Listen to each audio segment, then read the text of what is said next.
It says this. We're live. Huh. Hey, good evening. We're live. Podcast. And the world is watching us just yammer. Hi, everybody. we Facebook went down around noon today, and it must have affected the entire world. Zuckerberg lost $6.6 billion. You said, Nick? Yeah, he's down. He's only number 6 in the list of billionaires due to the 5% drop in Facebook stock today. Man, he's only got like 115 billion left now. Oh, yeah. Shucks. Poor Zuckerberg. Oh. I'm connected on my phone, and I'm holding it in my hand and trying to type on my computer to get the computer to work. But we are live. So anyway, we've got a whole bunch of tropical authors with us today. Are you guys in Brady Bunch view? Put them in Brady Bunch view. Okay. Starting at the top left, just introduce yourself rather than Nick trying to introduce everybody. Oh, everyone's layout may be slightly different. So yeah. I'm going to introduce your name, but then you need to tell us about it. So Don Rich. You're trying to get in on my computer. Don Rich, tell us a little bit about your series, and also everyone tell us where you are currently, because people like to know that.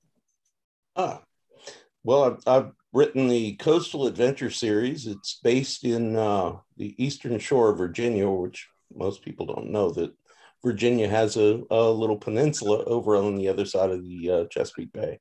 And I'm in just outside of Charlottesville, Virginia. Great. Let me move on to Douglas Pratt. Where are you at and what do you write? Well, I'm in Memphis, Tennessee, or technically just outside of Memphis on my farm, but I write tropical thrillers with a hero named Jace Corden, who lives on a boat in West Palm. He travels around because he's on a boat. He can go anywhere and just get into trouble all over the place. So cool. And Nicholas Harvey, where are you at? Everyone's probably wondering that based on what they see fluttering outside that window. Yeah, I'm in Key Largo, Florida, and it's where I live. And I write cozy alien romance, and I don't know any of these people. But we'll get into more detail about Britnick, as we call him, later here. Let's move on to Stuart Matthews, who also appears to be somewhere tropical. Yeah. I'm at my palm tree farm in Indianapolis. Awesome.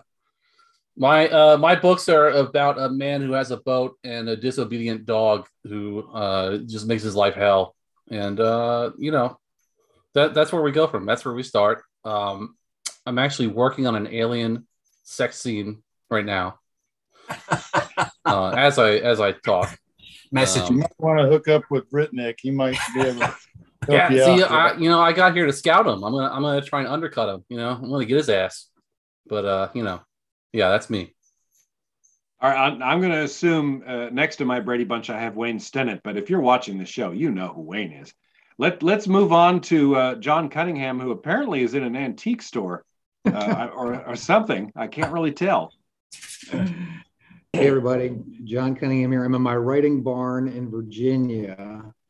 Yeah, this is an old 1790s blacksmith shop in the midst of our little farm here in Northern Virginia. But I write the Buck Riley Adventure Series based out of Key West, where I'm based about half the year. I just was there, came back on Friday. And Buck lives in the La Concha Hotel. He used to be a very successful treasure hunter, lost everything, and now flies antique seaplanes and runs Last Resort Charter and Salvage, where he still does a little bit of treasure hunting, but he's also trying to help people salvage some lost souls and things of that nature. So fun little Caribbean romps. John's book sounds really cool.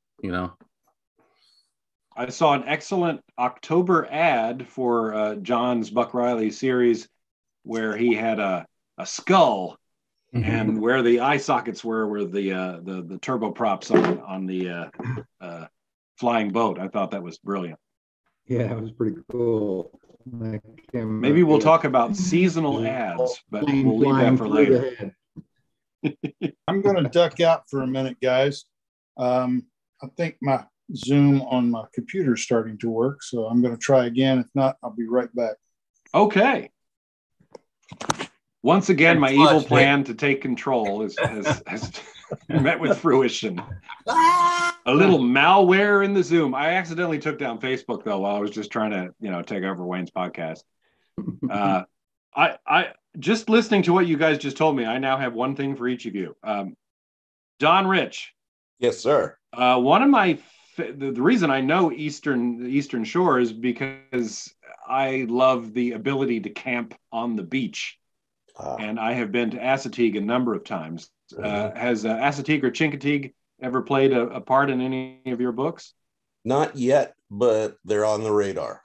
Excellent. And, the Eastern Shore of Virginia is mostly farmland with little tiny towns and little fishing villages, much like Florida was 100 years ago, which makes it a lot of fun to play with, because I can put whatever I want in there and nobody knows if it's true or not.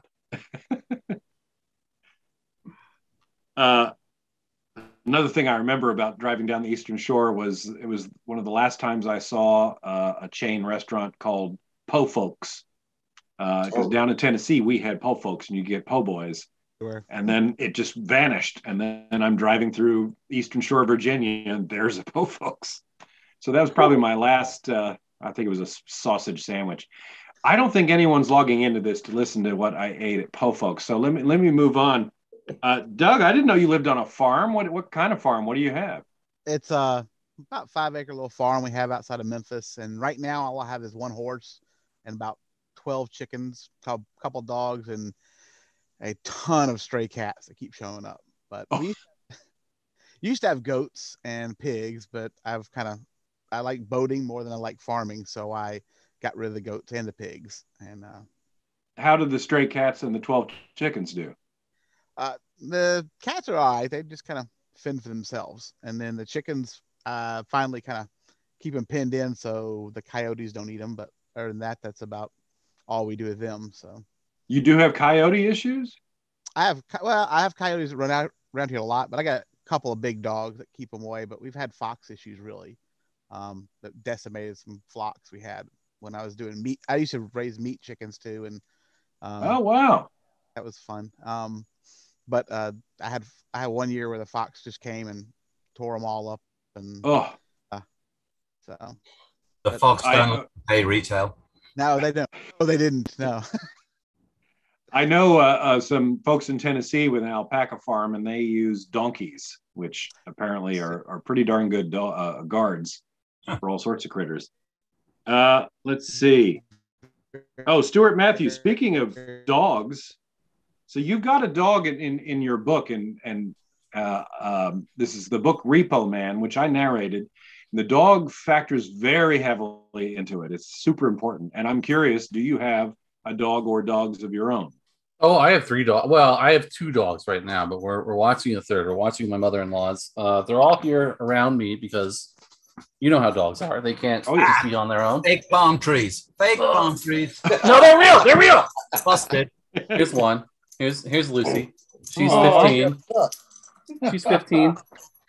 Here's our street dog. Come here. They're nice. Come here. Here's our street dog, Georgie. Oh, got him this year. And here is Claudia, the guest in the house. Little King Charles Cavalier Maltese. Yeah. They're all small dogs because that's how I roll, man. That's all right. I got a Chihuahua over here, but she's quiet, so I'm not going to attempt to pick her up. Momo, Momo. Yeah. Now, John, I'm looking over there, wondering what kind of fish that is. It's a tarpon. Yeah, you got to know what that is. Come on. Well, I can't make it out with the tiny Brady Bunch. That's a tarpon, as Wayne said. That was the first one I ever caught on a fly rod. My wife surprised me with a fiberglass version of it. We of course let the fish go, but it was a pretty funny story. I think the following Christmas we were here, and my wife and daughters roll into horses, and I was never really a horse person. Sorry, Doug. I would advise going the other direction. It was Christmas morning, and my father-in-law is backing the horse, the horse van and the trailer up to my house, and my wife says, "Oh, look, your your Christmas presents here. I'm like, you got me a horse? Turned out to be the tarpon and a giant crate, which is more my style. So, but yeah, I call him Eddie. What's the largest fish you've caught? Well, I mean, I've caught, big marlin and sailfish and things like that, but, probably 250 pounds would be the biggest thing. This was about 120. That's around the biggest tarpon I've ever caught on a fly rod anyway. So good stuff, good fun, good cool. Flats fishing down the Keys, that's one of my favorite things to do down there. And was there a fire in Key West? I seem to remember seeing something. There was, yeah. And I was, let's see, it was maybe Wednesday last week. I was on a very important business call, laying on my hammock on the porch, on my upstairs porch. I was laying back and I'm seeing all of a sudden all this black smoke appears. I'm like waiting for it to go away. I mean, this isn't a place where people like burn their backyard and stuff. You don't have very big backyards down there. So I continued on the call. I'm wearing earbuds and I walked down the street because I had a couple friends who live right in that area. And sure enough, there was a house just totally engulfed in flames, which, fire is not good in Key West. I mean, that's, for those of you guys who've been there or people watching, that's why you have tin roofs there. Because back in the 1880s, there was a massive fire that literally burned half the island. So after that, they required that everybody have tin roofs. So when tinder floats through the air and lands on somebody's roof, it doesn't catch another house on fire. So fortunately, no other house is burned, but this thing had a lot of damage. Pretty scary. Yeah. Crazy. Well, Nicholas Harvey, I left you out. Let me ask, I don't know why this came to me, but I was looking at fish and him talking about catching fish. And then I'm thinking where you're living and I'm wondering, do you ever go out for lobster? Or like, what are the rules there? Are you allowed to throw on some flippers and see if you get lucky? Yeah, there's seasons and there's areas you can't go. You can't go in the spas, which is the protected reef area and stuff. But there's a number that you can take and all that kind of stuff. I haven't gone for a while. When it comes in season, it's a zoo around here. And there is a lot of boats out there with a lot of drunk people on them. Pulling too many lobsters off. So I haven't done it in a while. Actually, last summer I went out with it on a boat with a guy that was here, and we grabbed a couple. That was fun. And occasionally I'll spear mainly the lionfish, to pull them off the reef.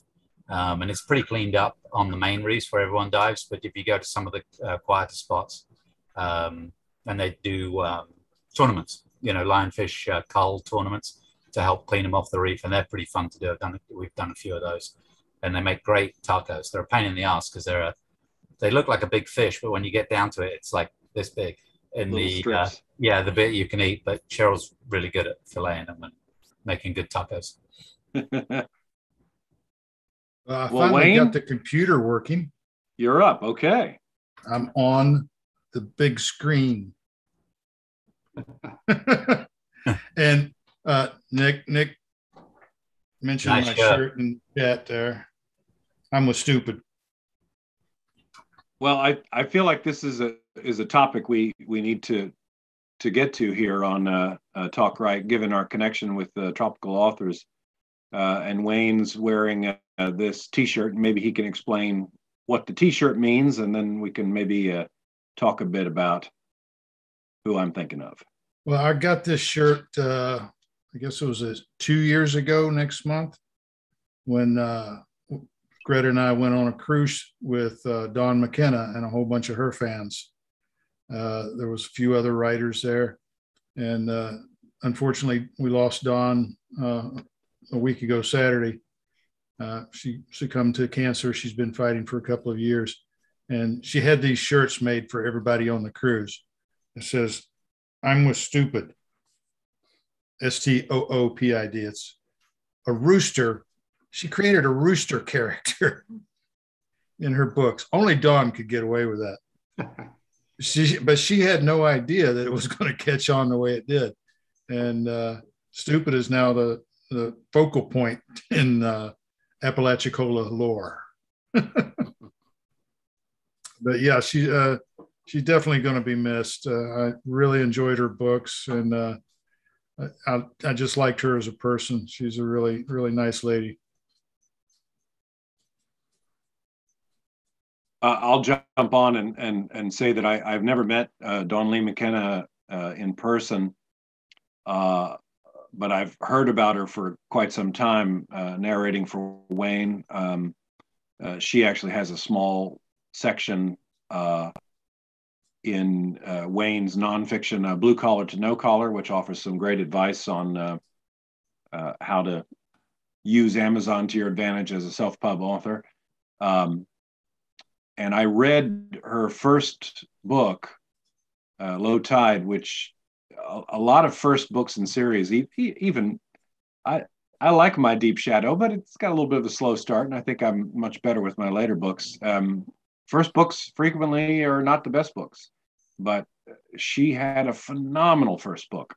So if you're watching this show, I'd say half of you know who she is, but if you've never read Dawn, run out and grab Low Tide, the book one of the Forgotten Coast series. I think it's if you're a Prime member, it's free for Prime, but it's a fantastic series, and her dialogue is just fantastic, and the books are so funny without trying to be. I just can't say enough about them.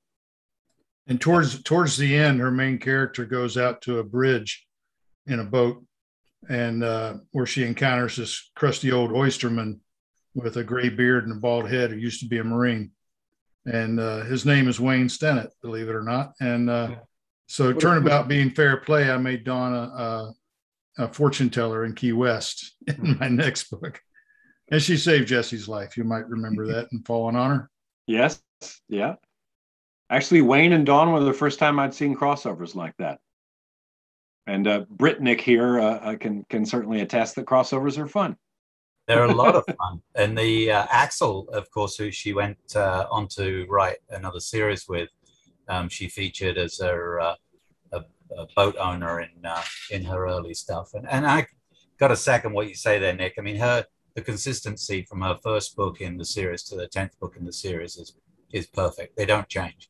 And that's how good her first book was. But it wasn't her first book. So See You is her first book. And if you... so this is why I write alien romance, you see, because I like this kind of thing. So, but See You is, for me, I didn't read it until 4 months ago, maybe. And then when I started her series, her Forgotten Coast series, I read book one, and then I binged the whole series. I couldn't stop reading them. It was the only author I read for like 2 months. And but I hadn't read See You, and I don't know why, because everyone said it's this amazing book. And I did about 4 months ago, and it literally is to me, it's a classic novel that should be on the end of aisle in Barnes and Noble and should be a huge bestseller. And it sold well, but it didn't become what it should be. And hopefully one day it will, because it is a fantastic story, and it has romance in it, but it's not a romance book by any means. It's a Southern love story. Yeah, absolutely. That's the way I describe it. It's just so true to the characters and true to life. I mean, that's Dawn, though. I mean, that's that she lived that life. You know, she knows those characters because those are people that she grew up with and knew. Yeah. I don't know if anyone ever read. Gosh, what was the second mystery series she did? Was it called Black and White? Black and White, yeah. That was really good. That Dawn said that, you know, a lot of the experience of the main characters and stuff there was based off her experience growing up, you know, in like a very like racially mixed neighborhood when you know, she was a kid. And if I can steal it for a second, I you know, Dawn McKenna to me was I haven't said much about Dawn's death because, you know, she's such a vitally important person to me, and I know, you know, to Wayne as well. You know, we had the privilege of knowing Dawn. Really, I think we met her about the time she was writing See You, right, Wayne? Or she had just put out See You when we first started to, you know, talk to her a lot. And when she invited me to the AC, I think she had just She She had just put it out. published her first or second Forgotten Coast book. Yeah, Low Tide, was it? Well, the I the think, two I came think out it was back the to back. second one. Yeah, The first, second, and third came out like 28 days apart. Yeah. Each one. yeah, it was crazy because Yeah. her basement was flooding and she couldn't afford toilet paper anymore. Yeah. So she had to write all three back to back to back like that. And I mean, to people who are not authors and maybe don't know Dawn as well as some of us here, you know, I think the amount of people who would call her a friend and who would say that, you know, she helped them at some time or another, you know, within this community of independent authors, is really a testament to the kind of person that Dawn was. I mean, I know personally, you know, she lent me money for you know, one of my books early on so I could afford to get it proofread. You know, I mean, that's the kind of person Dawn was. Like, I just, you know, I'd known her for a couple of years, and I sent her a message on Facebook and we were talking, and, you know, I told her that, and she just, like, I didn't have to ask. She's like, hey, you know, you need some money for that? I was like, sure, Dawn. I was like, okay, yeah, you're gonna send me money? Sure. And then she did, and I was like, oh, okay. So she really is just a wonderful person with a giving heart, and it's hard to come to terms with her not being around, you know, after knowing her for so long. And I think one of my great regrets is not having got to met her, you know, in person. You know, we had a couple times where we tried, it just didn't work out. And yeah, she was a wonderful person. I miss her dearly.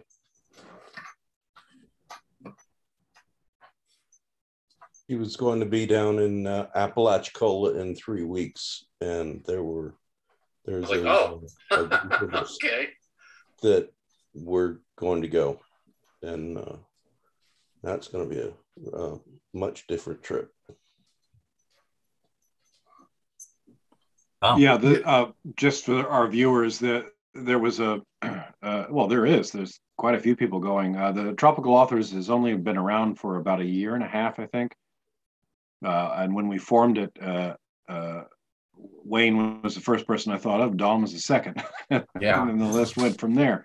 And recently, a group decided to get together in the area that she sets her books in October, and she was fully planning on going there. So this was, you know, quite a shock, because a lot of people were going to get their first chance to sit down with her after spending so much time talking with her, either on Facebook Messenger or talking with her on the phone.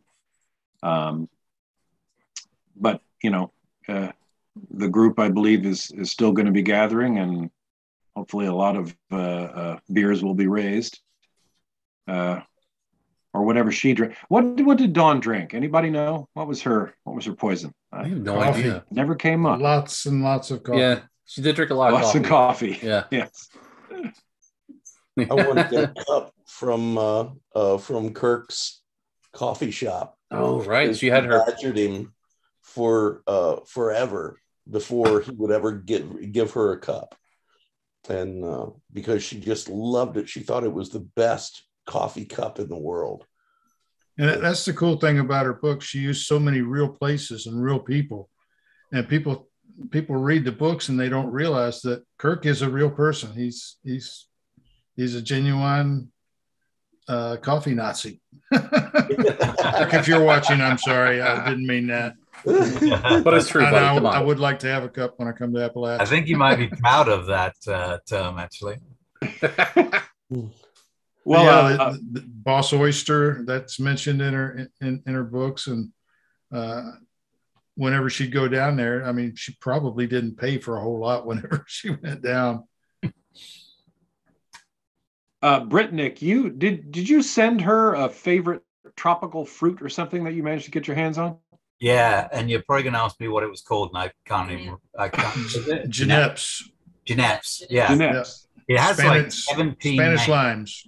Yeah, and they have a very short season, and she'd mentioned that she loved them, and on our forum, and I kept checking back as to when the season was right for them, and you know they have these little sort of outdoor markets here in Key Largo, and they're kind of these Cuban guys that run them, and they have like fruits that you've never seen before. And finally, we found one that had them in stock. So we boxed a bag up and shipped them to her. And I'm pretty sure they were rotten by the time they got there. So they took. we got 2 bags because my wife Cheryl had a friend who also said, "Oh, I like those," things. When we posted something on Facebook about it, and when hers arrived, they were like, kind of growing out of the box. 2 days later, with the heat down here, sending them out. It was in June, I think, and but Dawn just was effervescent about it. She said, "This is the best thing ever. I haven't had these in 20 years. It's brilliant," and everything else. And I'm sure she was just saying that because I'm sure they were rotten as hell. But that was also the way Dawn was. And she, for me, I'd been a huge fan of hers before I ever was in contact with her, and she was on these sites. And she was someone, that was to me that was up here somewhere in the stratosphere of authors, and and some of the other guys knew her and what have you. And then she started chatting like everybody else in the forums that we have and what have you. Mm-hmm. And months ago, earlier in this year, actually, when I was about to release a book, I was quizzing kind of people talking about release and how to release and stuff like that. She messaged me and private messaged me, and I was like, oh my God. And we traded a couple of messages before, but this was kind of a big deal. And I sent her a message back and asked her a few questions. And she said, "Here's my number, call me." 2.5 hours later, I got off the phone, and she ran through everything that she could share with me about releasing books and what she did and had worked for her. And then we moved on to talking about so many different things. And she was in no hurry. And in multiple times on the phone call, I'm like, "I'm sure you're busy. You've got to go, And she's like, "Oh, I'm fine." And she chatted away. And this is in the midst of everything that she was going through at the time, being hooked up to chemo and all the stuff that she went through for so long. So absolutely wonderful person, amazing. I share everyone's sadness in her loss, but also the fact that I never got to shake her hand and give her a hug and meet her in person. But she will be greatly missed by so many people. She had such an influence. And the one of the other forums that Stuart and I are in, when Dawn was first diagnosed with cancer a couple of years ago, a bunch of us got together. I see you smiling. A bunch of us got together and we wrote a novel, and there's like 14 of us wrote different parts, like we did with Graceless, but 14 of us, and each one took the book in a different direction, and it was like all over the map.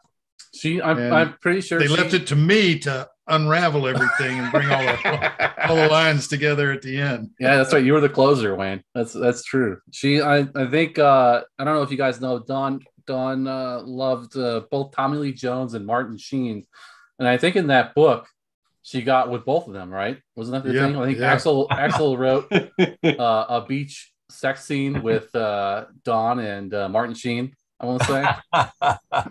It was John pretty Cusack. funny. She was obsessed with John Cusack. Oh, no. She didn't include him. She was didn't. John Cusack. Yeah. Well, I know she met Martin Sheen and hung out with him when she was in Los Angeles. Yeah. And I'm not going to spoil which character, because I don't think people should have characters spoiled. Experience who they are, but she did base one of her major characters in the Forgotten series based on Martin Sheen. And I know someone that was going to narrate it. She's like, "It's got to sound a little bit like Martin Sheen." Like, the book finally ended with this monster of the deep coming ashore and creating havoc in whatever town it was in, and it was the Kraken, only was spelled with 2 C's instead of 2 K's, Kracen, which is, and she destroyed the Kraken with magic at the very end. And if you rearrange the letters Kracen, it spells cancer. Oh, so that was my contribution. Yeah. Didn't somebody also have her trip downstairs and like break her ankle at some point too? Yeah, well, it couldn't be a book about Dawn without her tripping downstairs. Some insane accident. She told a story one time where she was at a gas station getting gas in her car, and some guy pulled in and pulled around behind her and said something off color to her, and she turned and pointed the gas nozzle at the guy and held a Bic lighter in front of him and said, "What'd you say?" And he sped away.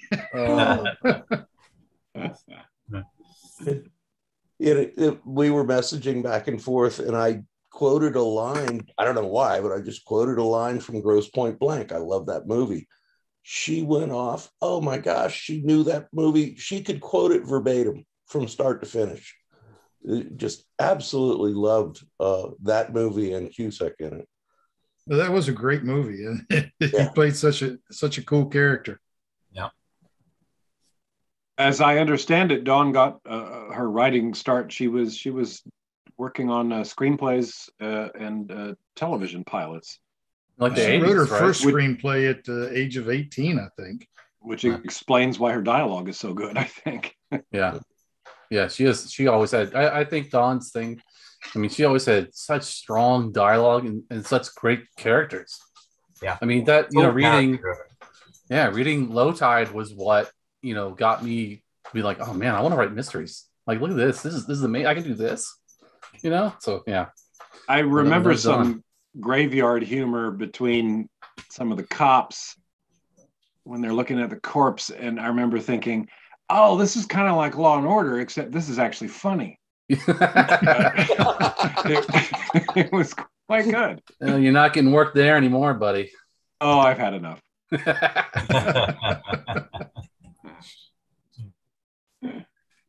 I saw you on another one. I don't remember which one, but I saw you on another one. Oh, the Laws and the Orders? Those, yes. Yeah, I think I've done 8. Damn, really? I thought it was 7, but then a friend of mine said, no, you also did this one. I was like, oh, right. That was the one that showed you from here to here. Or from here down. What was that? Shuffling papers. He was playing a lawyer, a divorce lawyer or something. Oh, I had nothing to do in that. What was that?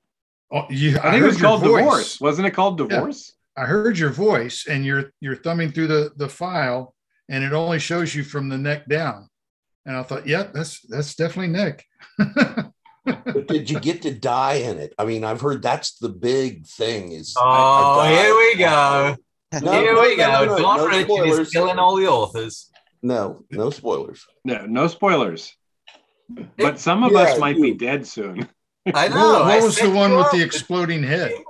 Yeah, I remember seeing Nick with his head explode on one of his characters there. I've been shot and killed, although I took one of them down. Nice. And that's it. Have you ever like eaten anybody as part of a Law and Order plot? Oh, eaten anybody? Yeah. That's very specific. Why would that be in your head? Did you write zombie books? Oh, that's right. Yes. No. No. Damn. I don't know what happened to Cap. I texted him, but haven't got an answer. And if anyone's confused, I don't write alien romance. He was pretty excited about being on here. Zombie books. Yes. If anyone's confused, I do write alien romance. Let's say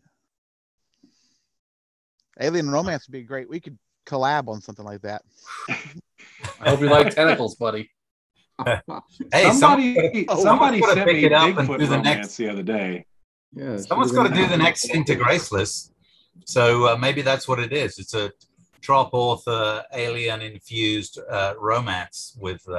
So there you go, guys. Roll with it. Wait. Oh, I know the thing that we haven't done.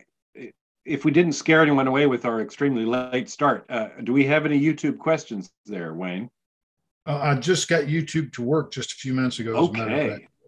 Yes, YouTube and Facebook are not owned by the same people, so we can't. There was a lot of chat going back and forth, and okay, good. Well, let's see if we can pull something.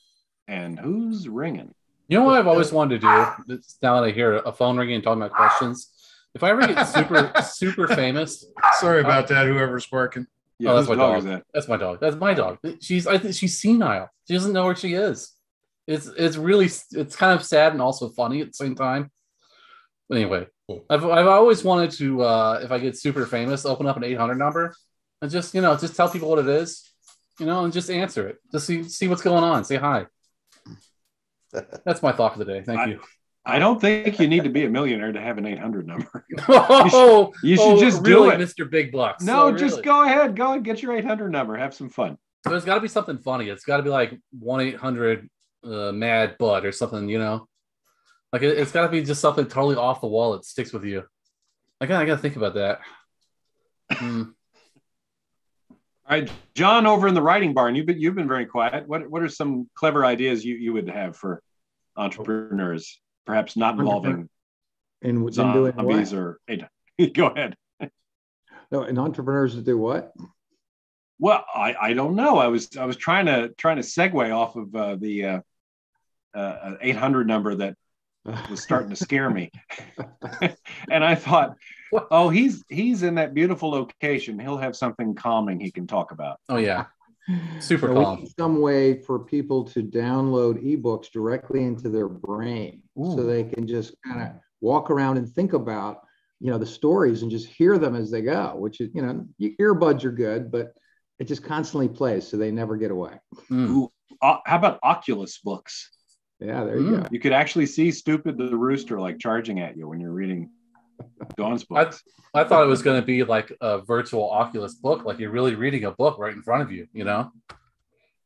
It's a joke. It's not. What were those Google glasses they were going to make for a while, where you could just see in the glasses? That'd be a brilliant way to like drive your car and kill yourself. But they actually came out with those, and they work great. But if you're walking down the street, all these little signs start appearing, and you walk out in front of a taxi. Yeah, exactly. You can only wear them driving a Tesla. A self-driving Tesla. Exactly. You die twice. Probably drive better if you're looking at one of those. Yeah.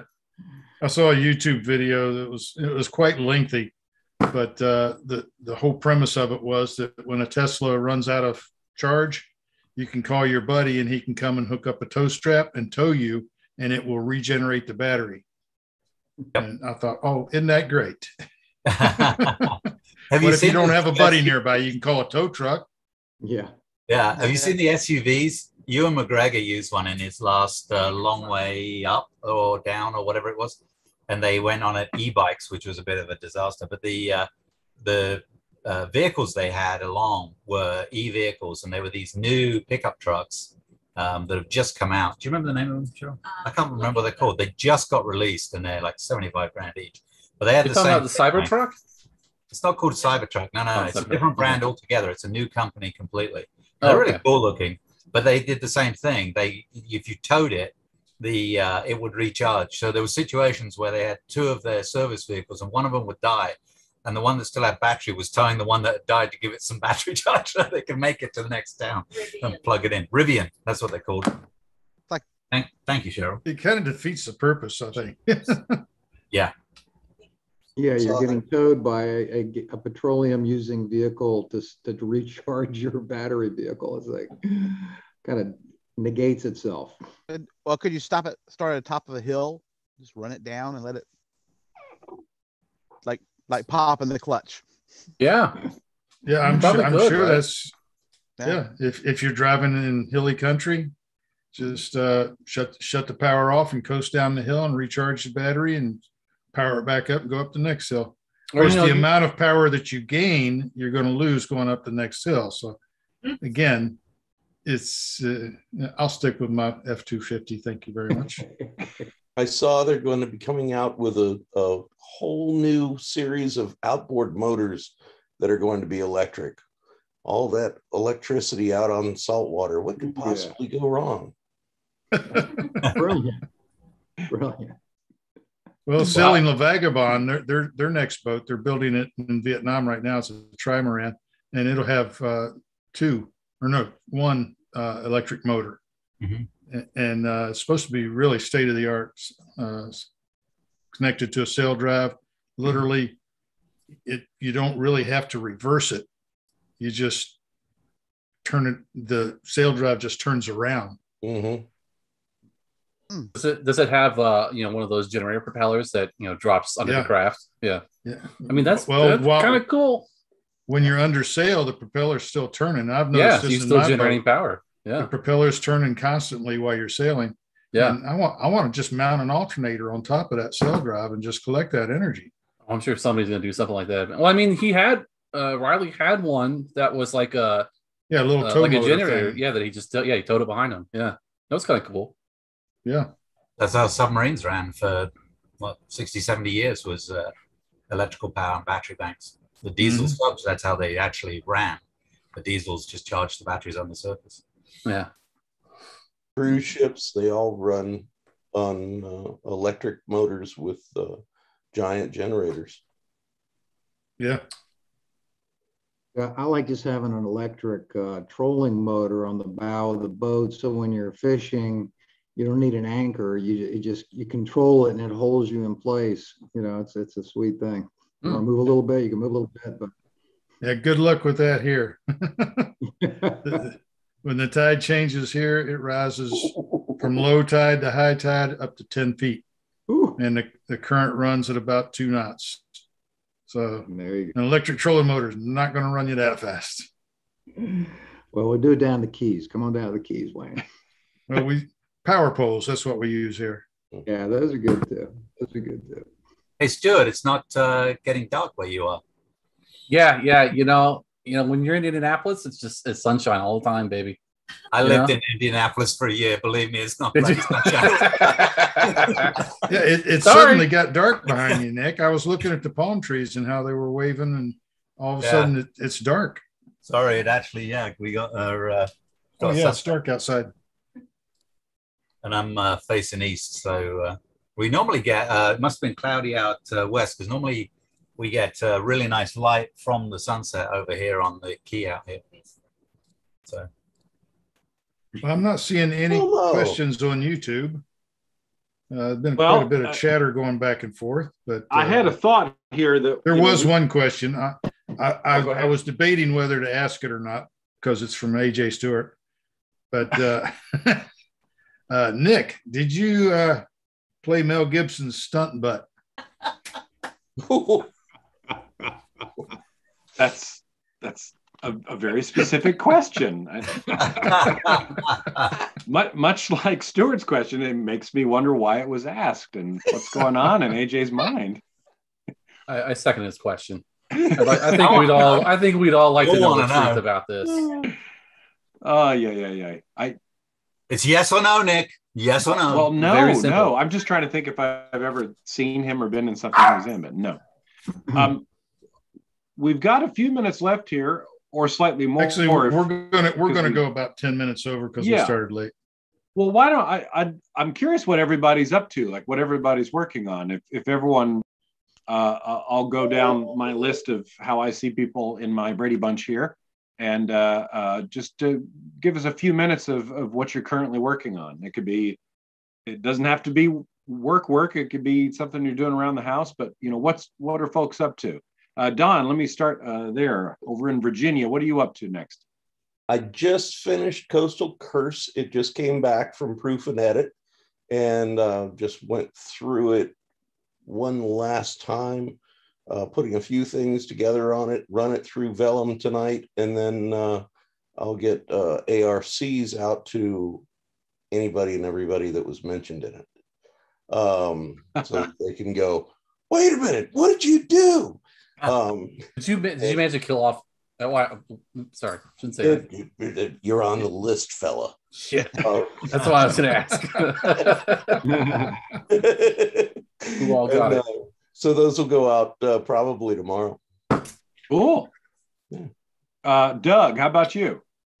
Well, I've got a new release coming out. Runaway Tide will be out on the 15th. So all I'm really waiting on that is my cover artist to finish up my paperback cover, and it'll be ready to go out.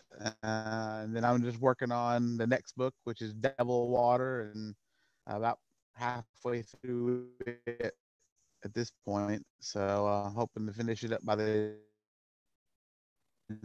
And so you have Runaway Tide coming out on about the 15th, and if I remember correctly, your other books, if someone And, hasn't read your stuff, they can pick those up for a steal, right? Yes, that during that week there'll be a nice little sale going on for the first two Chase Gordon books. I think I'm gonna run the Diamond Reef will be free the week of launch, and Dark Key will be 99 cents. So it'll be some good opportunity to grab some cheap reads. So Nicholas Harvey there with the View of Darkness. What do you got going on? So I have Gardens of the Queen. My book 2 is free for a few days on Amazon. So if anyone wants to give that a whirl. And then I'm writing currently, I'm about a third of the way through Half Moon Bay, which is book 11 in my AJ Bailey series. And what else am I doing? So I'm also starting to plan, and we've got as far as doing the cover for, see, I'm going to say it, Nick. And then once I say it, it's You're going out to commit there. me. I know. I'm going to commit you. So this other author, small time guy, no one knows of him, called Nick Sullivan, is joining me in writing a little Christmas novella. So the two of us are going to have our characters get together in a little Christmas story, which is kind of cool. And so we've been plotting that out, and we did the most important thing, which is have fun making a cover first. And then, we're not going to pre-order it because we don't know that we'll actually get it written with everything else we have going. But apparently Nick's busy. Some guy called Wayne Stinnett gave him a whole bunch of books to narrate. So I was just going to say, I've got him busy for 48 straight days. He showed me. Recording 4 books. Yeah. Yeah, he sent me a schedule that he made for me. And I tried to get out of it by pointing out that the file format he had it in, I didn't have software that could open it. But he converted it to something I could read, and it was terrifying. Yeah. But how about you, Stuart? You mentioned something about a short. Yeah. I close to being done. Yes, I want to go back because John Cunningham made his book sound so goddamn good, and I just made mine sound like awful crap. It's about a PI who lives on a boat in Dinner Key Marina, and there's a bit of murder. There's a bit of ladies. It's very Hyacinth, very John D. McDonald. But anyway, yes, I've written a short that I'm going to use. For anyone who wants to sign up to my mailing list, they will get this short for free at no charge. It is kind of a short follow-up to that first book, where the main character is going to meet an old friend on St. Lucia, and he gets waylaid because he answers a distress call outside of Montserrat, which really cool island, the only volcanic island in the Caribbean. So yeah, there's a lot of adventure to be had there. I'm looking forward to that. I read the first book. It was really good. Well, thank you. Thank you very much. You think you did your books a disservice? I think I killed mine. The intro. That's right. Zombie horror romance, whatever. Romance. John, what are you writing in the writing book? I imagine if you're in that barn, you have to be writing. Yeah, sometimes. I'm working on a couple things. I'm just finishing up the latest iteration of a 1970s kind of a drug smuggling TV show pilot, which I've been working on with another writer, and he just had it. He's part of a writing group, and he just had it read by a number of people who have currently writing different TV shows and things, and they liked it. Of course, they gave us suggestions, so we're meeting again tomorrow morning to talk about that. So that's been kind of a little passion project I've been working on for a while. Working on actually my 5th book in the Buck Riley series, Maroon Rising, is coming out in audio book in about 10 days. So I'm excited about that. Well into book number 10 in the Buck Riley series on, getting that going. So I'm happy about that as well. But, what I was going to mention to the two Nicks is, well, for Mr. Harvey, if you're planning on having AJ Bailey, in this Christmas novella, you're going to have to find her because Buck's already got a date to pick her up in his plane. And he won't tell me where he's taking her, but so, you may be in trouble there. So since we all wrote Graceless, John has an obsession. Oh no, Buck Riley apparently has an obsession in John's imagination that he's going to get together with either AJ Bailey or Nora Summer, who's my other main character. I told him Nora would chew him up and spit him out, but where are we without our imaginations, right, guys? Come on. Yeah. And they're the truth. Well, Wayne, what are you up to? I know you're back from NINC.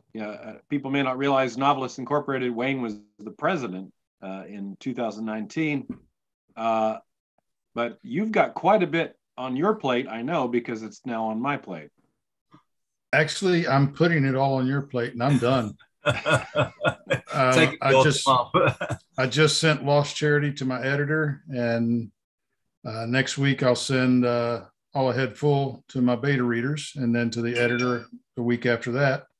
I wrote 2 books at once all summer and got them both done on time. And after I'm done with that, I'm taking the rest of the year off. I'm not going to be writing any until January. Wow. And I've got a lot of things on my plate. My new business venture, Down Island Press, is going to be kicking off. We've got a couple of submissions already. And I'm really excited about that. It's going to be a lot of fun working with new authors. Cool. And I'm working on book 5 in the Deep series, hit just shy of 82,000 words. 81,900. Get back to work. 81,900. After this call, I'm going to do 100 words just on principle, even if it's word. Let's see, how are we doing? Oh, we're still doing good. Well, Wayne, I do have a question. Yes. Good. T. Tukes writes, why is Graceless being released until next year? And that's a very good question. And since the three of the 4 of us all 4 of us are here, we have decided to have a long pre-order, and with the hopes of the book getting on the USA Today bestsellers list. And currently we're at slightly over 1,300, maybe 1,350 pre-orders. We need about 3,500 more. So if anybody's watching and you got $1, just drop it in the till. It's only $1. It's only $1.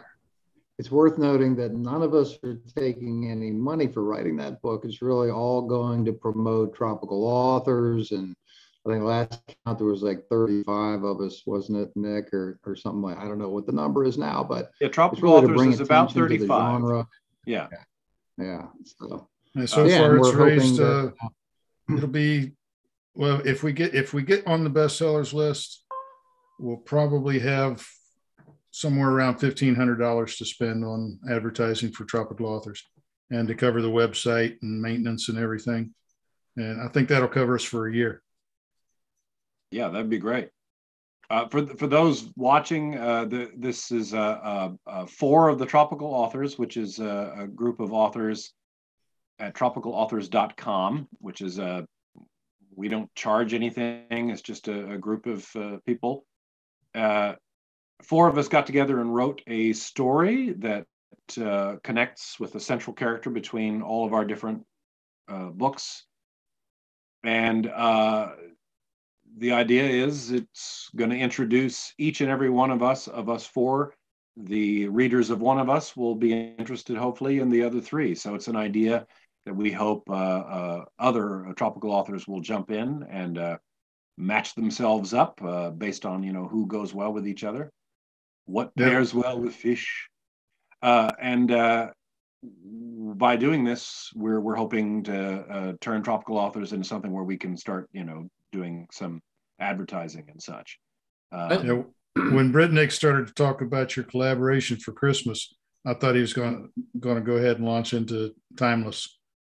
Well, I tell you, now you said you're taking the rest of the year off. I'm like, I'm going to say maybe not. Yeah, Graceless might have another book coming. There won't be internet where I'll be. So lucky. Nice. Good for you.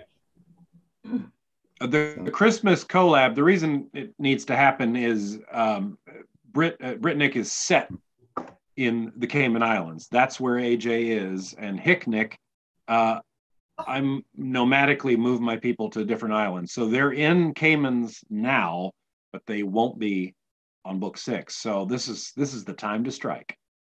And it's like, just like Graceless did, this has already taken on a little bit of a of its own, some momentum. It's we had this idea. I don't want to give away the plot, but I had this idea, and it involves a sculpture. And so I messaged a friend of mine, Drew MacArthur on Cayman, who's a photographer. He's a diver. He's a tech diver. He works for one of the big Dive Tech, one of the big dive operations over there, and super guy. And he shoots a lot of my covers, the pictures for the covers of my books. So I sent him a note and asked him a question about the Guardian of the Deep, which is one of the off of Lighthouse Point in Grand Cayman. Dive Tech put a statue down there, and it's this kind of King Neptune type thing, Guardian of the Deep. And I asked him some questions about the statue, and he said, "Well, I know the guy who did it, this guy Simon." And I said, "Yeah, put me in touch." I ended up having this like hour-long conversation on the phone with this Canadian guy who did that sculpture. And if anyone knows of the iconic mermaid sculpture that's off Sunset House in Grand Cayman, you've seen it in every advert for Grand Cayman diving ever. And he did that sculpture too. Superb guy. And he ran me through the whole process of how they made these sculptures and everything else. So it's kind of like, you know, and he agreed to be the artist in the story as the sculptor, because there's going to be this sculpture kind of involved in this story, and it involves Christmas somehow, right? But super guy. So now it's like, well, shit, this guy's on board. We got to do it. We have to write it. Yeah, we better do it. I told you there was no holding him back, Nick. No, I know. Once he gets an idea in his head, he's just going to roll with it. Well, and after he told me, I spoke to the sculptor. He's on board. I'm like, good. All right, I'll do it. And then the next day, you tell me 4 books to record. Boom, boom, boom, boom, boom. I mean, I've known I need to do them, so they'll be done. It'll be fun. It'll be fun. So, but doing those co-ops and having our characters in other books, I've actually had, some people don't know, Nick Sullivan has been in one of my books. So in my book, Ghost Mountain, I actually had Nick Sullivan as a cameo role as this writer, photographer that was on a boat. So What a concept. Don't start, Rich. Don't start.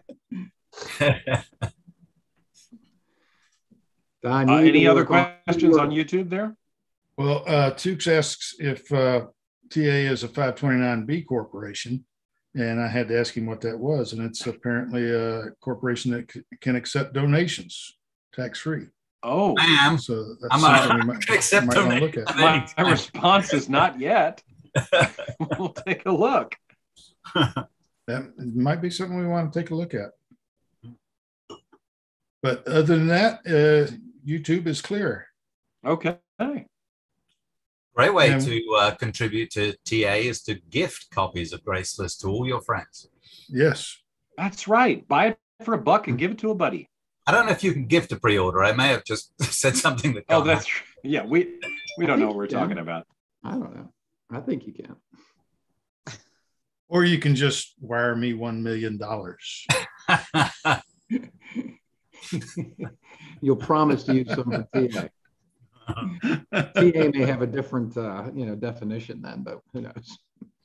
Okay, well, Greta has dinner about on the table, so Jordan and I have to get downstairs. So I want to thank you guys for being on here again. Some of you have been on here 2 or 3 times, and it's always fun. And I want to thank our sponsors, Down Island Press, Pirate Radio, Aurora Publicity, and of course, Tropical Authors. If you need a new beach read for the rest of the summer, well, summer's over. Go to the beach anyway. It's still nice. And take but in Indianapolis, look, it's still summer in Indianapolis. It's still daylight too, and wherever Nick's at. It's beautiful here. It's just beautiful year round, I'll tell you. All right, guys. It's been great, and we'll talk to you later. Thanks, Wayne.